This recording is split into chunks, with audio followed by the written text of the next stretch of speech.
Okay, imagine this. I'm working first class on a Delta flight and in walks Keanu Reeves. Yep, the Keanu, rocking a beat-up flannel and jeans like he's heading to a dive bar, not a luxe cabin. Then there's this cocky businessman next to him, all fancy suit and attitude, sneering like Keanu doesn't belong. Oh, it's on.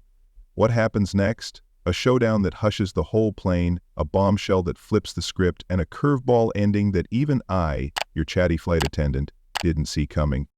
Trust me, this isn't just a flight, it's a wild ride of egos, heart, and jaw-dropping moments at 3,500 feet. Where are you chilling while you read this? Let me know below. And if you're into stories that grab you and don't let go, hang tight, there's plenty more coming your way. I'm Emily Harper, a flight attendant for Delta Airlines, working a first-class gig on a flight from LA to New York. It's my usual beat, serving drinks, smiling through demands, keeping the peace.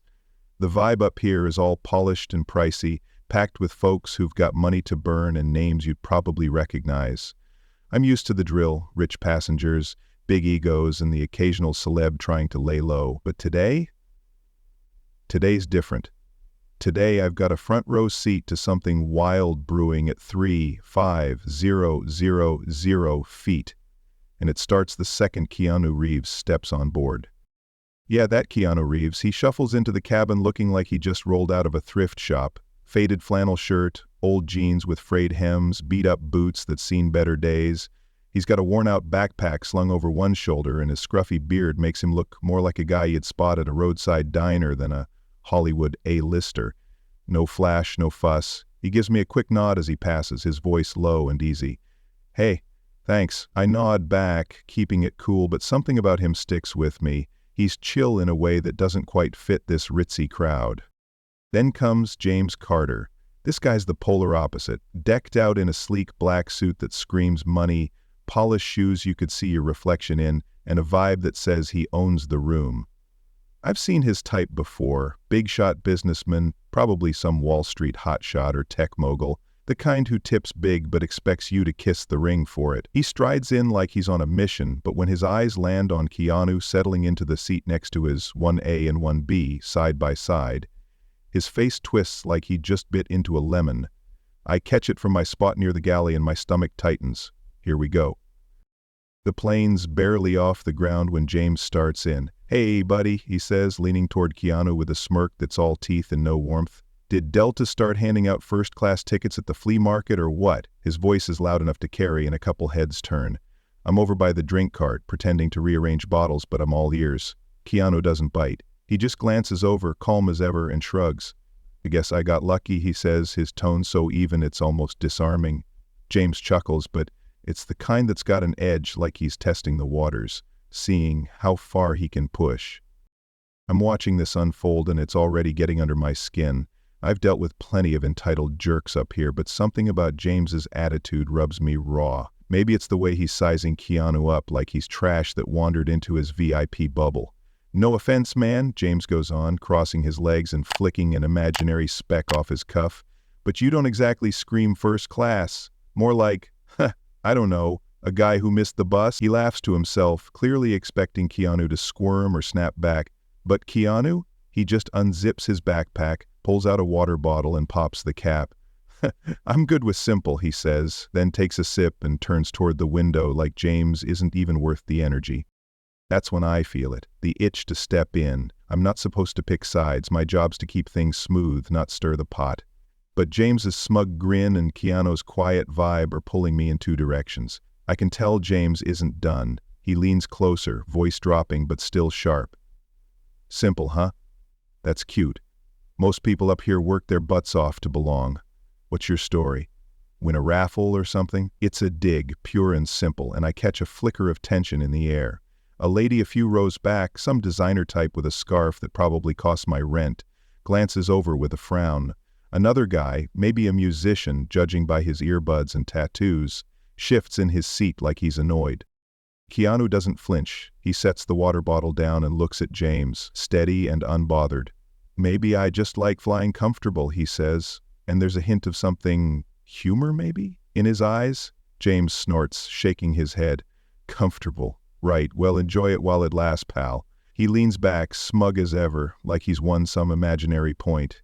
I'm still hovering by the cart, hands fidgeting with a stack of napkins, torn between letting it play out and shutting it down. I don't know what's coming, but I've got a gut feeling this flight's about to get a lot messier, and I'm not sure I'm ready for it. The plane's humming along at cruising altitude, and I'm rolling the drink cart down the aisle trying to keep things chill in first class. But James Carter's got other plans. He's already zeroed in on Keanu Reeves like a shark smelling blood, and it's barely been 20 minutes since takeoff. I'm pouring a glass of sparkling water for a lady in 3C when James pipes up again, louder this time, like he wants the whole cabin in on it. "Water, huh?" he says, eyeing Keanu's bottle with a smirk that could curdle milk. "What's next, you gonna pull out a sack lunch? This is first class, man, not a picnic." I glance over and Keanu's just sitting there twisting the cap back on his water like he didn't hear a thing. "It's all I need," he says, voice steady as a rock. James laughs. A sharp, grating sound, and shakes his head. "All you need. That's rich. Most people up here are sipping champagne, not slurping tap water like some broke college kid." He's leaning forward now, elbows on his knees, like he's daring Keanu to push back. I'm stuck mid-pour watching this unfold, and my grip on the bottle tightens. I can feel the vibe shifting, tense, prickly, like static before a storm. Keanu doesn't take the bait. He shifts in his seat, sliding his backpack a little further under the chair in front of him, and James pounces on that, too. "And what's with the bag, huh?" he says, pointing like it's evidence in a trial. "You smuggling thrift store rejects in there? Looks like it's been through a war zone." A couple heads turn, Linda, this elegant older lady in a designer scarf, and Mark, a scruffy guy with earbuds dangling around his neck. Linda's frowning, her lips pursed like she's tasted something sour. Mark's just staring, one eyebrow cocked like he's sizing James up. Keanu glances at the backpack, then back at James. "It's been places," he says, simple and unbothered, like he's talking about the weather. That's it, just 4 words, but it's enough to make James's smirk falter for a split second. He recovers fast, though, leaning back with a dramatic sigh. "Been places?" "Sure, probably the kind of places that don't even have a first class." He's talking louder now, practically broadcasting, and I catch Linda muttering something to the woman next to her. Mark pulls out an earbud, fully tuned in, and I can tell he's not loving James's vibe. I'm pushing the cart closer, trying to play peacemaker without stepping over the line. "Can I get you gentlemen anything?" I ask, plastering on my best flight attendant smile. James waves a hand like he's swatting a fly. "Yeah, bourbon, top shelf, and maybe something stronger for my buddy here, since he's clearly slumming it with that water." Keanu shakes his head, polite as ever. "I'm good, thanks." His voice is so calm it's almost eerie, like he's floating above this mess James is stirring up. That's when James doubles down. He turns to me, eyes narrowing, and drops his voice just enough to sound conspiratorial, but still loud enough for everyone to hear. "Hey, Emily, right?" he says, glancing at my name tag.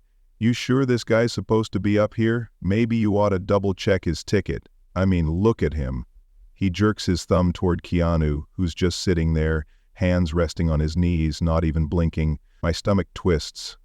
I'm used to passenger gripes, lost luggage, bad seats, but this feels personal, mean, and it's aimed right at someone who hasn't done a damn thing to deserve it. "Sir," I say, keeping my tone even, "all tickets are verified before boarding. He's exactly where he's supposed to be." James snorts, crossing his arms. "Verified, huh? Well, somebody screwed up because he doesn't belong here. I paid good money for this seat, and I'm not thrilled about sharing it with—" He trails off, gesturing at Keanu like he's some kind of stray dog. Linda's scoff cuts through the air, loud and sharp. "Some people," she says under her breath, "but it carries." Mark chuckles, shaking his head, and mutters, "Dude's a real charmer." I'm caught in the middle, and it sucks. My job's to keep things smooth, smile, serve, de-escalate. But James is poking at Keanu like he's trying to start a fight, and Keanu's just absorbing it, cool as ice. I can't figure him out. There's something about him, those steady eyes, that quiet way he moves. That's different, special, but, I don't know what it is yet. And James, he's making my skin crawl. I want to snap at him, tell him to knock it off, but I've got a uniform on and a paycheck to earn. So I grit my teeth and roll the cart past, handing James his bourbon with a tight, "Here you go, sir." He takes it, smirking like he's won something, and keeps going. "You know," he says, swirling the glass, I've busted my ass to get where I am. Climbed the ladder, made the deals. People like me, we're why first class even exists. Not for, he nods at Keanu, whatever this is. Keanu finally looks at him, head tilting just a bit. Sounds like you've earned it, he says.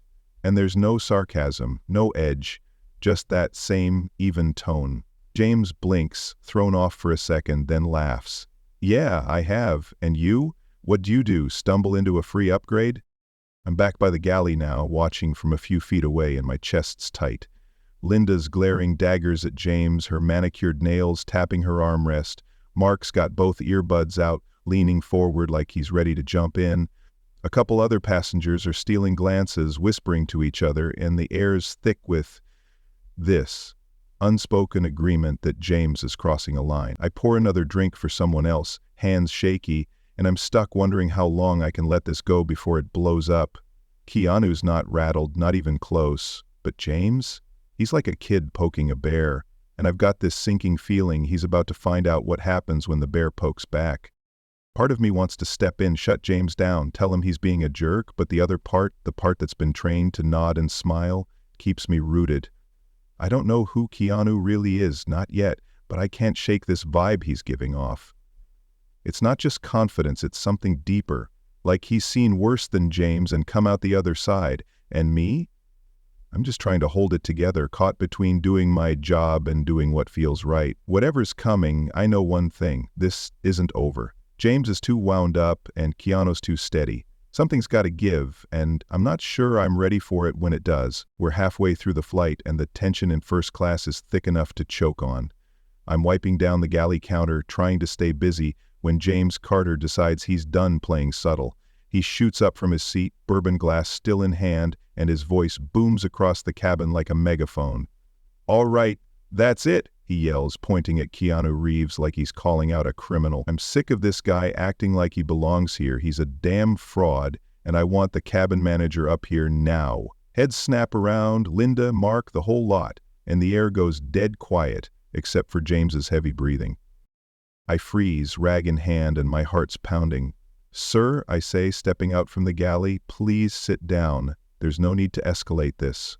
My voice is steady, but inside I'm scrambling. James isn't just loud, he's unhinged, and I'm not about to let him turn my shift into a circus. He spins on me, eyes wild. "No need? Look at him, Emily. He's a freeloader, probably scammed his way up here. I paid for this seat. I deserve better than some bum in a flannel." Keanu's been quiet this whole time, just sitting there, hands folded in his lap.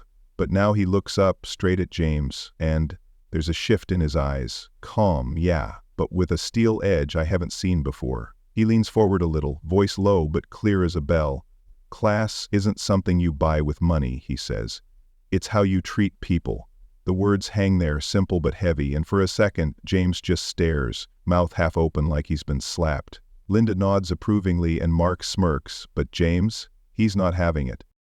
His face goes red, beet red, and he slams his glass down on the tray table so hard it cracks. Bourbon splashes everywhere, and a big wet streak hits my uniform, soaking through the white blouse. I gasp, stepping back, and the smell of liquor stings my nose. "You smug bastard," James roars, towering over Keanu. "You think you're better than me? Sitting there with your little sayings like some wise-ass guru? I'll have you kicked off this plane." The cabin's buzzing now, passengers whispering, shifting, a few pulling out phones like they're ready to record the meltdown. I'm done watching. "Sir, sit down now," I snap, my voice cutting through his rant. Bourbon's dripping down my arm and I'm pissed, professionally pissed, but still pissed. "You're disturbing everyone, and I'm not calling anyone until you calm down." James rounds on me, jabbing a finger in my direction. "You're defending him? Unbelievable. Do your job, or I'll make sure Delta hears about this." Linda's on her feet now, scarf fluttering. "You're the problem here," she says, sharp and loud. Mark chimes in. "Yeah, man, chill out before you get us all grounded." Then it happens, the moment that flips everything. The intercom crackles, and the captain's voice comes through, smooth and casual. "Good afternoon, folks. Just a quick note. We'd like to give a warm hello to Mr. Reeves on board today. Your connection to New York's all set, sir. Safe travels." Silence. Dead, stunned silence. James freezes mid-rant, fingers still pointed at me, and his jaw drops. Reeves? He mutters like he's testing the word. He turns to Keanu, slow like he's seeing a ghost. Keanu Reeves? Keanu gives a small nod, almost sheepish, and looks at me with a quick, "Thanks for the patience." My brain's racing. Holy crap, the Keanu Reeves? Matrix guy? John Wick? It clicks, and I'm kicking myself for not putting it together sooner. The scruffy look, the quiet vibe. It's him all right. The cabin erupts in murmurs. Linda's eyes widen, and Mark lets out a low, "No way." A lady in 5A whispers to her husband, "I knew he looked familiar." But James, he's not joining the fan club. His shock twists into something uglier, fury mixed with humiliation. "You've got to be kidding me," he snarls, stepping closer to Keanu. "You're Keanu Reeves, and you sat there letting me look like an idiot? What, you hid it on purpose to screw with me?" He's shouting again, spit flying, and I can see veins popping in his neck. Keanu doesn't flinch. He leans back, calm as ever, and says, "I didn't hide anything, you just didn't ask. And I don't think a name changes how you should treat people." That sets James off like a rocket. "Oh, don't give me that crap," he yells, slamming his fist on the armrest. "You played me. Sat there all high and mighty, waiting to drop this bombshell and humiliate me in front of everyone." He's flailing now, arms waving, and the bourbon stain on my shirt feels like a badge of this chaos. Linda's had enough. She steps into the aisle, voice icy. "You humiliated yourself, you arrogant fool. Sit down before you make it worse." Mark's nodding, adding, "Dude, you're the one freaking out over nothing. Take the L and move on." I'm soaked, stressed, and over it. "Mr. Carter," I say loud and firm, "you need to stop, now, or security's meeting us at the gate." My uniform's a mess, my patience is shot, and I'm not letting this guy turn my flight into a war zone. He glares at me, then at Keanu, chest heaving. "This isn't over," he spits, but there's a crack in his voice, like he knows he's losing the room. The other passengers are done with him too. A guy in 4B mutters, "What a jackass," and a woman near the back claps quietly like she's cheering Keanu on. James flops back into his seat, fuming, but he's not dumb enough to keep pushing, not with me staring him down and the whole cabin against him. Keanu looks at me again, a flicker of apology in his eyes. "Sorry about the shirt," he says, soft but genuine. I manage a tight smile, part of the job. But inside, the plane touches down at JFK, and I'm still buzzing from the chaos up in first class. My uniform's stained with bourbon, my nerves are fried, but we made it. Barely. As passengers start grabbing their bags, I'm bracing myself for the final act of this mess. James Carter's been simmering in his seat since his meltdown, glaring at nothing, and I've got a feeling he's not walking off quietly. Sure enough, when the door opens, two security guys in neon vests are waiting at the gate. I catch their eyes and nod toward 1B. "That's him," I say, keeping it low. James spots them too, and his face goes from red to ghost white. "Mr. Carter," one of the guards says, stepping forward, "we need you to come with us." He stands, all stiff and indignant, but he doesn't argue, not with those broad shoulders blocking his path. "This is ridiculous," he mutters, snatching his briefcase. "You'll hear from my lawyer." They don't flinch, just steer him out, and the cabin lets out a collective sigh. Linda gives me a thumbs up as she passes, and Mark flashes a grin. "Good riddance," he says, and I can't help but nod. Later, back at the crew lounge, my buddy Sarah from the gate team fills me in. James is banned from Delta for life. No more first-class swagger for him, just a permanent spot on the no-fly list. Couldn't have happened to a nicer guy. Everyone's filing out now, and I'm tidying up the galley, wiping down counters and tossing empty cups. I'm beat ready to clock out, grab a coffee, and forget this day ever happened. Then Keanu Reeves steps up. He's the last one off, backpack slung over one shoulder, looking as chill as when he boarded. "Hey, Emily," he says, and I'm still not over how normal he sounds, like he's not, Keanu Reeves. "I owe you one for keeping cool back there." His voice is soft, and there's this little smile, like he means it. "No big deal," I say, shrugging, though my stained shirt says otherwise. He reaches into his pocket, pulls out a plain white card and hands it to me. "Thanks for the patience," he says, then nods and heads for the door. I glance at it, his name's printed in small letters, with a handwritten note scribbled underneath. "Appreciate you, call if you're ever in LA." I flip it over, and there's a number and another line. "Casting call, new project, you'd be great." I blink, reread it, and my jaw drops. A casting call? From Keanu Reeves? For me? I'm a flight attendant, not an actor. Unless you count faking smiles for grumpy passengers. But here it is, in black ink, a shot at something huge, something I never even dreamed of. He's gone before I can say anything, disappearing into the terminal crowd, leaving me staring at this tiny piece of paper like it's a winning lottery ticket. I'm home later, sprawled on my couch, still in my stained uniform because I'm too wiped to change. The card's on the coffee table, and I keep picking it up, turning it over, half expecting it to vanish. Today was a roller coaster. James losing his mind, Keanu dropping that bombshell, and now this? I can't wrap my head around it. James thought he was king of the world, throwing his weight around like it made him somebody. All that bluster. And where'd it get him? Escorted off a plane and blacklisted, probably still fuming somewhere, blaming everyone but himself. His pride was loud, ugly, and in the end, it sank him. Then there's Keanu. Guy's a friggin' legend, movies, fame, the works. And he didn't flaunt a thing. Sat there taking James's crap, stayed cool, and turned it around with a few quiet words, and me? He didn't owe me squat, but he saw something, maybe the way I held it together, maybe just dumb luck, and handed me a chance to change my life. I keep thinking about what he said. Class isn't something you buy. James had the cash, the suit, the attitude, but Keanu had the real deal. Decency, the kind that doesn't need a spotlight.